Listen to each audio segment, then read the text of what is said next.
കൊച്ചി കപ്പലപകടത്തിൽ ഊഹാപോഹം പ്രചരിപ്പിക്കരുതെന്ന് മുഖ്യമന്ത്രി പിണറായി വിജയൻ. ദുരന്ത നിവാരണ അതോറിറ്റി തരുന്ന മാർഗനിർദ്ദേശങ്ങൾ അനുസരിക്കണം.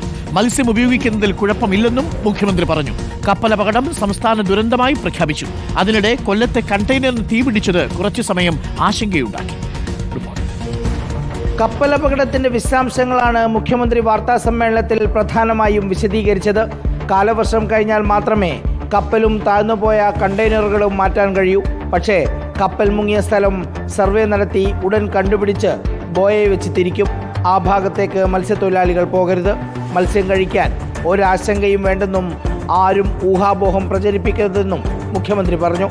ഈ വിഷയവുമായി ബന്ധപ്പെട്ട് പലതരത്തിലുള്ള ഊഹാപോഹങ്ങൾ പ്രചരിപ്പിക്കപ്പെടുന്നുണ്ട്. അത്തരം ഊഹാപോഹങ്ങളിൽ ആരും കുടുങ്ങിപ്പോകരുത്. മത്സ്യം ഉപയോഗിക്കാതിരിക്കാനുള്ള സാഹചര്യം നിലവിലില്ല. ചരക്ക് കപ്പൽ കടലിൽ മുങ്ങിയ അപകടം സംസ്ഥാന ദുരന്തമായി പ്രഖ്യാപിച്ചു. സാമൂഹിക, സാമ്പത്തിക, പാരിസ്ഥിതിക ആഘാതം പരിഗണിച്ചാണ് നടപടി. ചരക്ക് കപ്പലിലുണ്ടായിരുന്ന കണ്ടെയ്നറുകൾ കടലിൽ ഒഴുകി നടക്കുകയാണ്. ചിലത് തീരപ്രദേശങ്ങൾ അടിയുകയും ചെയ്തു. നിരവധി പ്ലാസ്റ്റിക് വസ്തുക്കൾ കടൽ തീരങ്ങളിലെത്തി. ഇതുണ്ടാകുന്ന ആഘാതങ്ങൾ പരിഗണിച്ചാണ് സംസ്ഥാന ദുരന്തമായി അപകടത്തെ പ്രഖ്യാപിച്ചത്.